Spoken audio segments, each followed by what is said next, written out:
And we are in Massachusetts this afternoon for the murder retrial of Karen Reed. Prosecutors say that Reed was drunk and angry when she fatally struck her Boston police officer boyfriend John O'Keefe with her car during a snowstorm back in 2022. Now, O'Keefe was found dead in the snow hours later outside of the home of a fellow officer, Brian Albert, where an after party had taken place the night before. That's right, Michael. But the defense claims no, O'Keefe actually died inside the home that night and that there was a massive cover-up taking place to pin the blame on Reed. We've heard some testimony over the last couple of days that maybe the phone did not end up in the house at some point. That's so right. That's kind of where we are right now. We're actually hearing from one of those people that was inside the house that night, star witness Jen McCabe. Let's go back in. You were wondering whether that was him? Yes. Did you send any other text messages that you can remember? After I saw the car move locations, when I saw it go up to the flagpole, I said, "Pull behind me." And do you remember any other communications you had with him? Was he texting you anything? No. Did he ever text you again that night? He never texted me again. Never called again? No. Did you continue to text him over the next 15, 20 minutes? I did, yes. And so at some point, did you realize that John O'Keefe and the defendant weren't coming in the house? Yes, when the car was gone. Did you ever go outside through the storm down to the flagpole to speak to them? No. Why not? Why would I? I was just asking. All right. I had no reason to. So when you were in the house, at some point, did you notice that that car was gone? Yes. Were you marking the time or keeping track of it? No. After you didn't see the defendant's car anymore, did you stay? Yes. How long do you think you stayed for at the house? I stayed till about around 1:30, 1:45-ish. Did anybody else come in the house up until 1:45? No. Did people leave at certain times? Yes, people did leave. Who was the first to leave? Brian Higgins? Do you remember about what time he left? I don't. And after Mr. Higgins left, do you know who left? I'm not sure. I believe it was us, and then my niece Caitlin was also like at the door. It was kind of in a row. Brian left, and then a little bit later, I think it was, myself, Matt, Julie, and Sarah left. But Caitlin was at the door. I believe she was waiting for her ride. How much longer after Mr. Higgins left did you leave?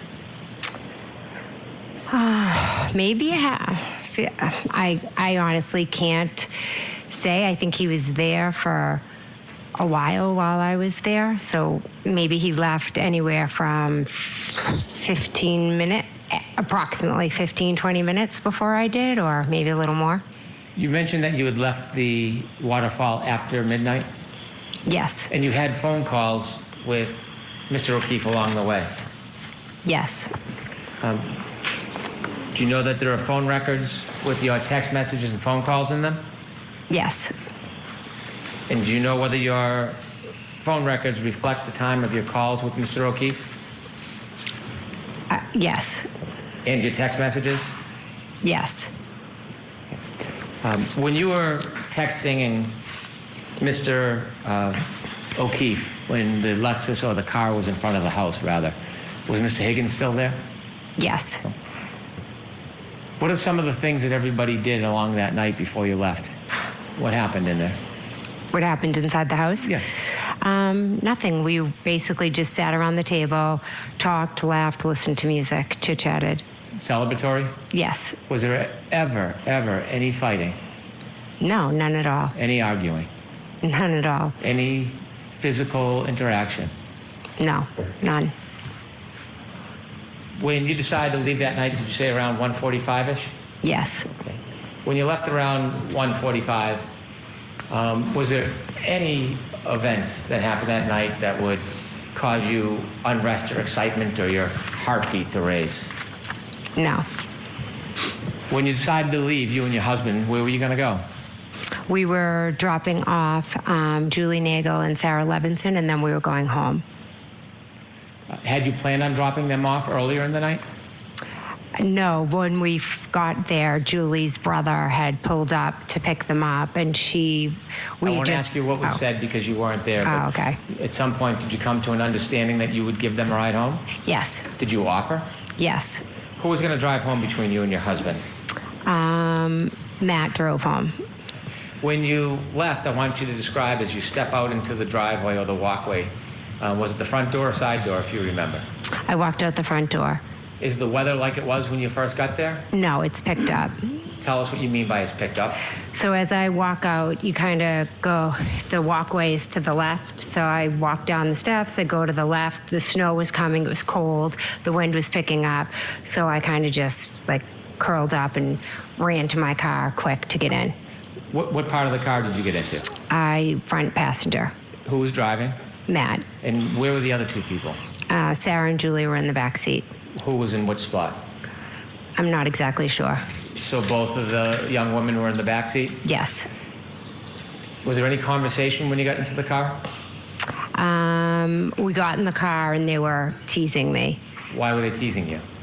because I had like bread and maybe peanut butter in my car. Why did you have bread and peanut butter in your car?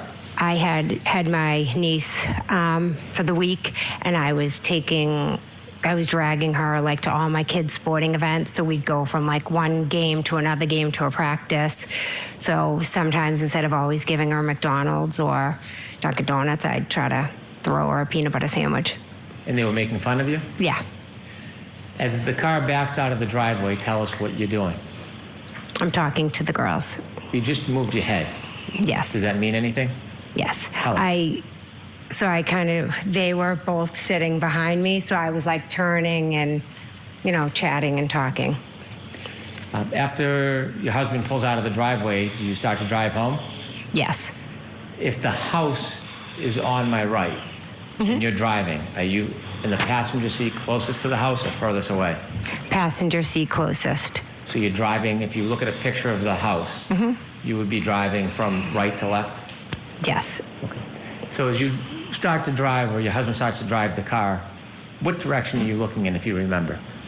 The back seat. Did you drive by the front of the house, do you know? We pulled out of the driveway and went up Chapman. Okay. And your husband and you passed by the front of the house? Yes. Did you pass by the flagpole? Yes. Were you looking at the flagpole? No. And how dark was it at that point? It was dark. Snow? Yes. As you're passing the flagpole, do you hear or see anything remarkable? No, I'm not really paying attention. I'm just chatting to the girls, and Matt's just focusing on driving. When you're talking to the girls and they're making fun of you, what's the mood in the car? We're all laughing and joking. Where do you go next? We drive Julie Nagel home. After you drop off Miss Nagel, where do you go? We drop off Sarah Levinson. Is the weather constant? Yes. After you drop off the young woman in separate spots, where do you go? We went home. Can you tell us when you get home what happens next? We go in the house. I go up to bed. Matt makes himself a snack and then joins me upstairs. Do you have a telephone? Yes. An iPhone? Yes. When you go to bed, do you stay up at all? Yes. Do you use your iPhone? Yes, I do.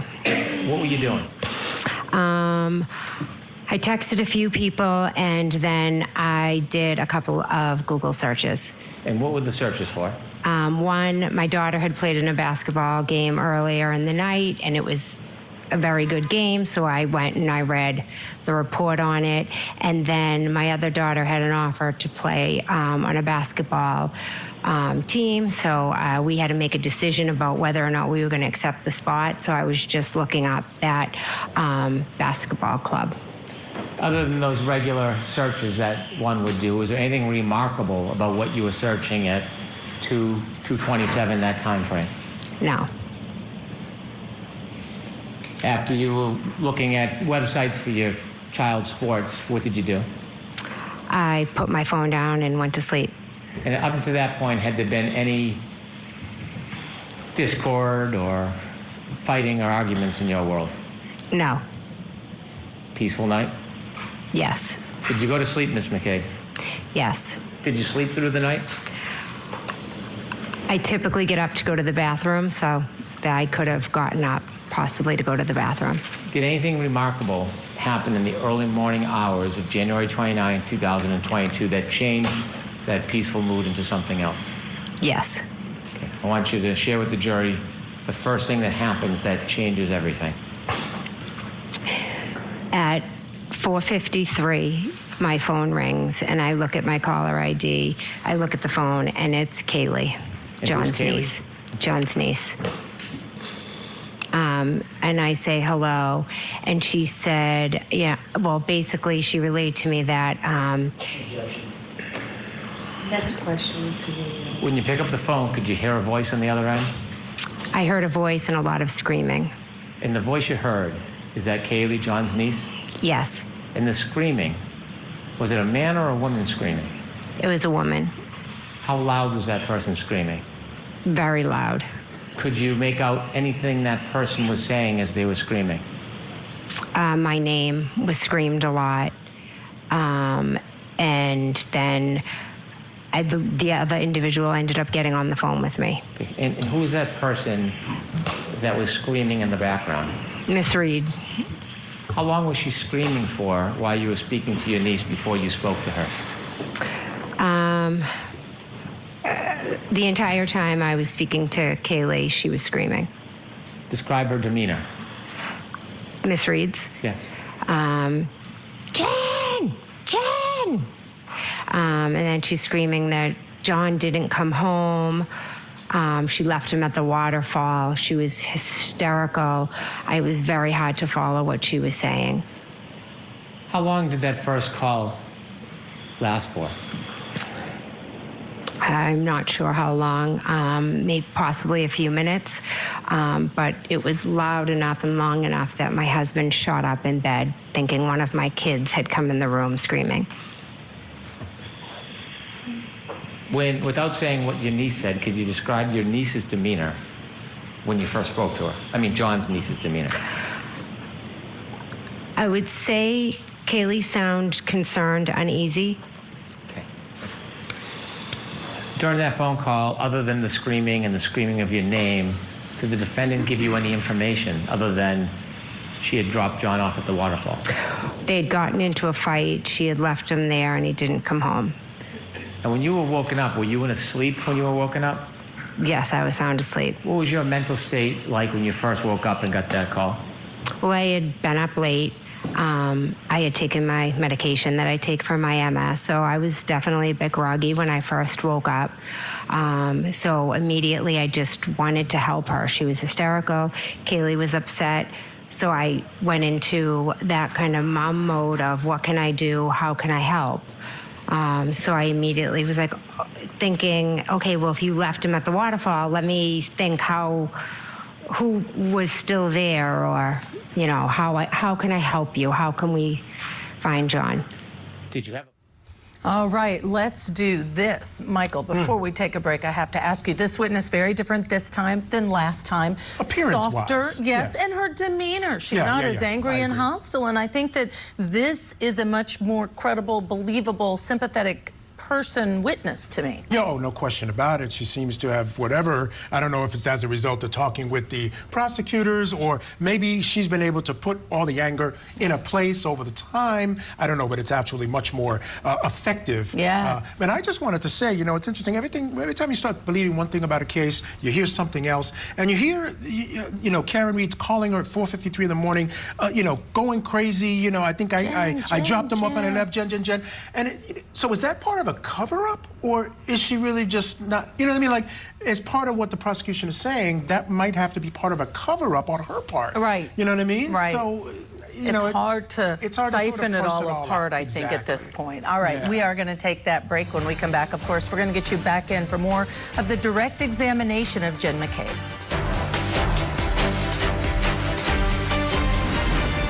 Tonight on Closing Arguments, a deep dive into today's cell phone evidence in the death of Officer John O'Keefe. We're live with the latest as Karen Reed faces a jury once again. Closing Arguments, tonight at 8, 7 Central, only on Court TV.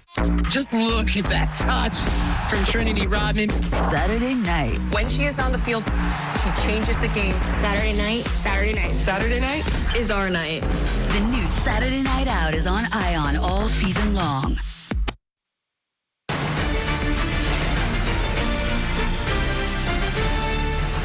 Welcome back to Court TV Live. Michael Ayala here with Judge Ashley Wilcott. We're going to go back now to Massachusetts for the Karen Reed murder retrial. Prosecutors say that Reed backed her SUV into her Boston police officer boyfriend, John O'Keefe, after dropping him off at a house party that was hosted by a fellow police officer. And then she returned hours later to find him dead in the snow. The defense is claiming a widespread cover-up by the people in that house that night, who were all either fellow officers or related to law enforcement. Let's get you back into court now. We are still hearing from Jen McCabe, whose sister, Nicole Albert, owned the house in question that night. Did you have a plan when you ended that first call? I did. I knew Chris Albert had still been at the waterfall when I left, so I thought if Karen and John had gotten into a fight, maybe Chris had walked out of the bar, and Chris lived local to the bar, thought maybe they walked back to Chris's together. So what did you do? So I called Chris Albert's wife, Julie. Did you speak to her? No, she never answered. After you had a moment to make a phone call and think about things, did your head become any more clearer? It did, and I was, reminded by my husband that we had seen Karen and John's car outside of Fairview. When he reminded you, did you independently remember the text messages that you sent to John earlier that evening? Immediately, I was like, oh my God, you're right. Did you remember that you had seen what you believed to be the defendant's car in front of the house and near the flagpole? Objection, Your Honor. Watch the form. Okay. What did you remember? What came to mind after you spoke to your husband about your memory from earlier that evening? The minute he said it, I remember seeing the SUV and then all the text messages that I had and the phone conversation with John. So after the defendant spoke to you and said she had left the defendant at the waterfall and you had time to think about your memories, did you react or do anything with that? Yes, I believe I called Kaylee back. Why did you call Kaylee? I didn't have Miss Reed's phone number. When you called Kaylee back, did you speak to anybody? Yes, I believe Kaylee and then Miss Reed. When you first spoke to Kaylee, could you hear anything other than Kaylee? The screaming. Was it any different, or was it similar to the first time you spoke by phone? Similar to the first time. Regarding the demeanor or intensity, had it changed at all? Not at all.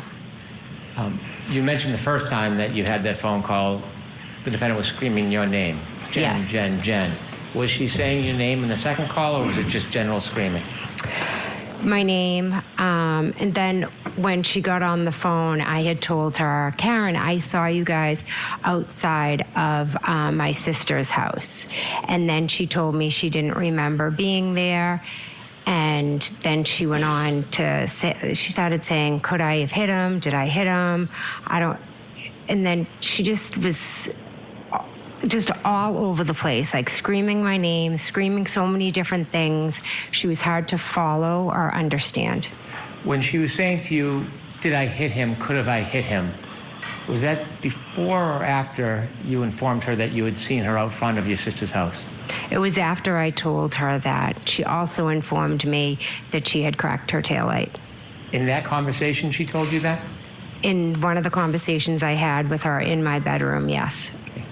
When you told her that you had seen her out front, and she had said that she didn't remember that night, was that before or after she was saying, did I hit him? Could have I hit him?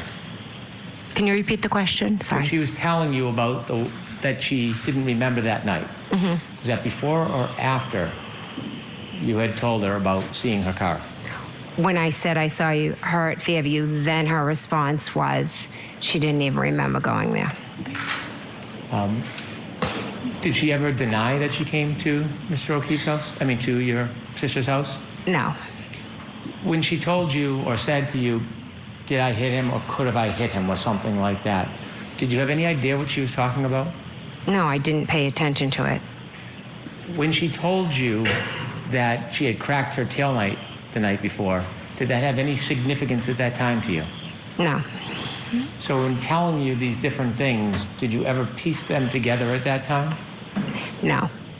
What was your primary motivation at that point? I just wanted to help her because she was hysterical. Kaylee was very upset, so I wanted to help her, and I wanted to find John. So after she told you these things about whether she could or did hit her and the light and not remembering, did the conversation end or did it progress?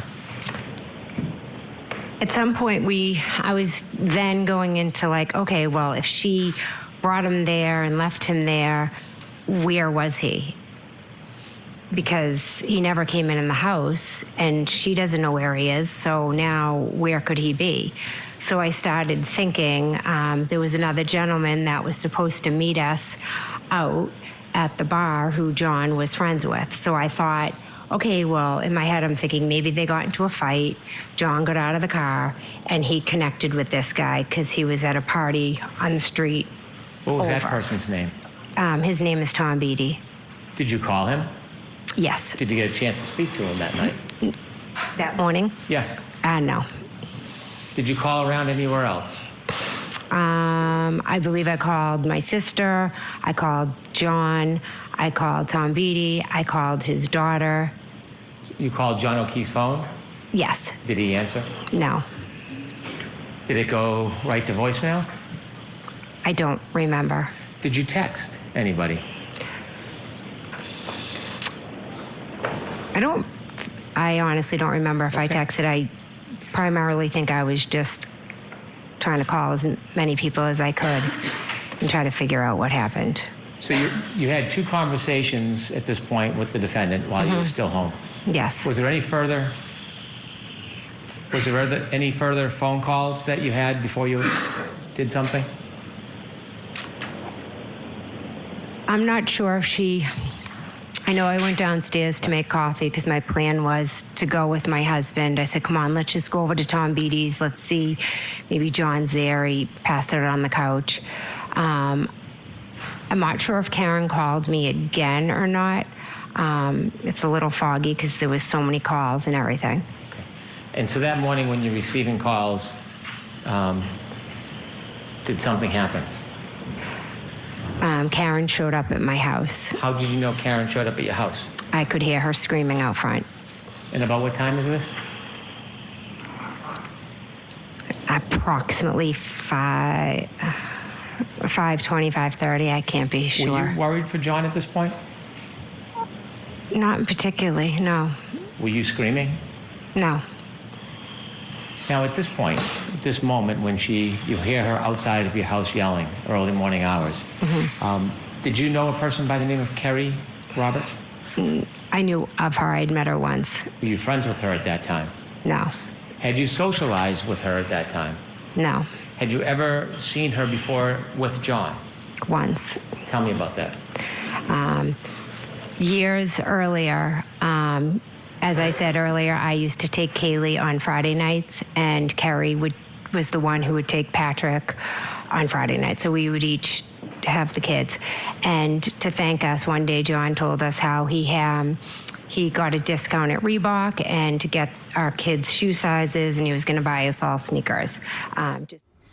All right, let's bring in our guest for this hour. Joining us is Joanna Nieves. Joanna, great to see you. Thank you so much for joining us here on the program. And I want to get your thoughts on the direct examination thus far. And as I was saying earlier to Judge Ashley, you know, you hear one thing and then you're saying, oh, okay, that kind of makes sense. Then you hear something else and it doesn't quite jive and fall into place. You know, this whole thing is supposed to have been done knowingly, and then she leaves him there to die in the snow. But all of her actions, as being described by Jen McCabe, one of the state witnesses, to me, flies in the face of that, unless she's this really conniving person who's coming up with all this stuff in order to cover up what she had done earlier. I'm not sure what to make of it. What about you?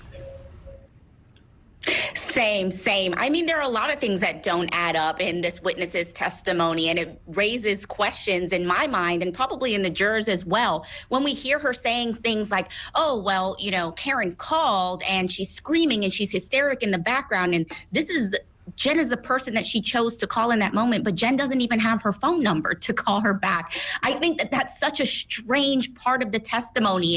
And even the portion where she says she's texting them and saying like, hey, are you here? Pull behind me. But then, no, I had no reason to go out and check on them. Or even, you know, the follow-up of like, I'm guiding these people to this home and I'm not concerned about why they never entered. I think that there's a lot of questions about this elaborate cover-up that Karen must be engaging in order to back her story. And there might be some real weight to the defense's theory about what may have actually gone on inside of this house. I agree. And all this time, Judge, there's supposed to be a body laying in the front lawn by the flagpole. You know what I mean? So it's just people are coming and going. Yeah, it doesn't really make sense. Yeah. And I'm just thinking, even if you call on the home phone, if you really want to get a number, you used to be able to press like *67 or whatever it was and get the number that called you.